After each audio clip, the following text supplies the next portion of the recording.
اس پڑھنے والے کے اگرچہ کہ گناہوں کی تعداد سمندر کی جھاگ کے برابر کیوں نہ ہو، اللہ رب العالمین وہ سارے کے سارے گناہ معاف فرما دیتا ہے۔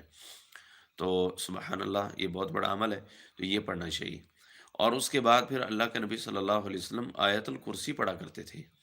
آیت الکرسی قرآن پاک کے اندر باقاعدہ یہ ایک آیت ہے جو کہ بڑی آیت ہے۔ تو یہ آیت الکرسی ہمیں یاد کرنی چاہیے۔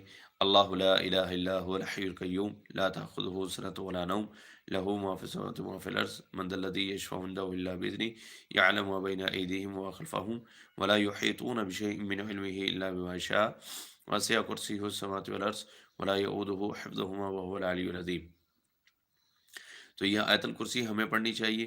تو آیت الکرسی جو ہے وہ جو بندہ پڑھتا ہے، تو نبی صلی اللہ علیہ وسلم فرماتے ہیں کہ جس بندے نے نماز کے بعد آیت الکرسی کو پڑھا تو لم یمنعہ من الجنت الا الموت، فرمایا کہ اس بندے کو جنت میں صرف ایک چیز نے جانے سے روکا ہوا ہے، اور وہ اس کی موت ہے۔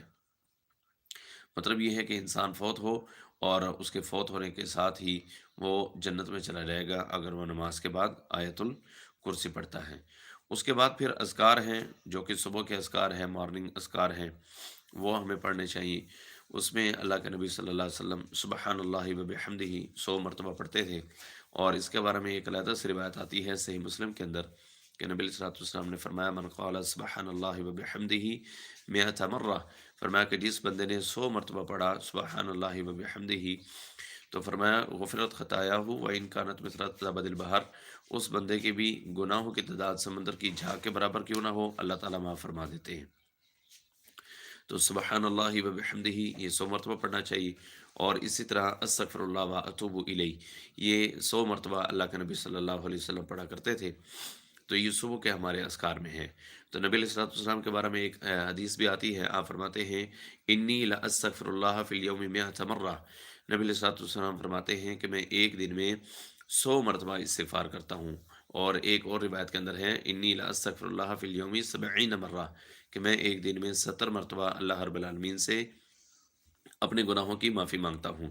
تو 100 مرتبہ جو ہے وہ عام طور پہ جو ہے وہ پڑھنا چاہیے کہ 100 مرتبہ ڈیلی ہم پڑھیں جس طرح اللہ کے نبی صلی اللہ علیہ وسلم پڑھتے تھے۔ تو یہ صبح کے ہمارے اذکار کے اندر شامل ہیں۔ اسی طرح سے ایک بہت عظیم عمل ہے لا الہ الا اللہ وحدہ لا شریک لہ لہ الملک و لہ الحمد وہو علی کل شیء قدیر۔ صبح کے اذکار میں اسے ایک مرتبہ بھی پڑھا جاتا ہے، جائز ہے، 10 مرتبہ بھی پڑھا جاتا ہے، جائز ہے، اور 100 مرتبہ بھی پڑھا جاتا ہے، وہ بھی جائز ہے، اور حدیث کے اندر باقاعدہ موجود ہے۔ اور جو سب سے بہترین عمل ہے وہ 100 مرتبہ پڑھنا ہے۔ 100 مرتبہ پڑھنے سے بہت سارا ثواب بھی ملتا ہے، اور اس کے ثمرات مختلف قسم کے ہیں۔ جس طرح پہلا ثمر اس کا فائدہ اس کا یہ ہے، اس کا ثمر یہ ہے کہ نبی علیہ السلام فرماتے ہیں کہ جس بندے نے 100 مرتبہ یہ کلمہ پڑھا لا الہ الا اللہ وحدہ لا شریک لہ لہ الملک و لہ الحمد وہو علی کل شیء قدیر، 100 مرتبہ اگر کوئی پڑھتا ہے تو اللہ رب العالمین 10 غلام آزاد کرنے کے برابر اس کو ثواب عطا فرماتے ہیں۔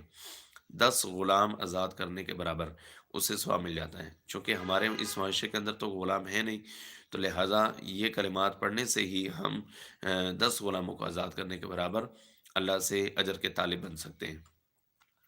اور پھر اللہ کے نبی علیہ السلام فرماتے ہیں کہ جس بندے نے اسے 100 مرتبہ پڑھا اس کے 100 نیکیاں لکھی جاتی ہیں۔ دوسرا فائدہ یہ ہے کہ 100 نیکیاں اس کے کھاتے میں لکھی جاتی ہیں، اور تیسرا فائدہ اس کا یہ ہوتا ہے کہ 100 گناہ بھی مٹ جاتے ہیں، یعنی کہ 100 نیکیاں بڑھ جائیں اور 100 گناہ بھی ساتھ میں معاف ہو جائیں۔ تو یہ اللہ کے نبی صلی اللہ علیہ وسلم کے فرامین سے جو ہے اس کے فوائد جو ہیں جو پائے جاتے ہیں وہ میں آپ کے سامنے رکھ رہا ہوں۔ پہلا فائدہ 10 غلام آزاد کرنے کے برابر ثواب ہے۔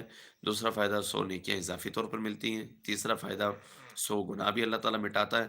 اور پھر آخری فائدہ وَكَانَ حِرْزًا مِنَ الشَّيْطَانِ، جو سب سے بڑی بات ہے کہ جو بندہ بھی صبح کے ٹائم میں 100 مرتبہ یہ پڑھ لیتا ہے، اللہ رب العالمین اس بندے کو شیطان کے ہر قسم کے وار سے جو ہے وہ محفوظ فرما لیتا ہے۔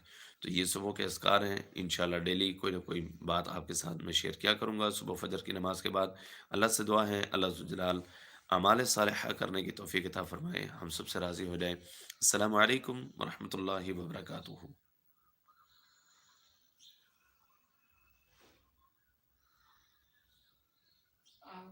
setting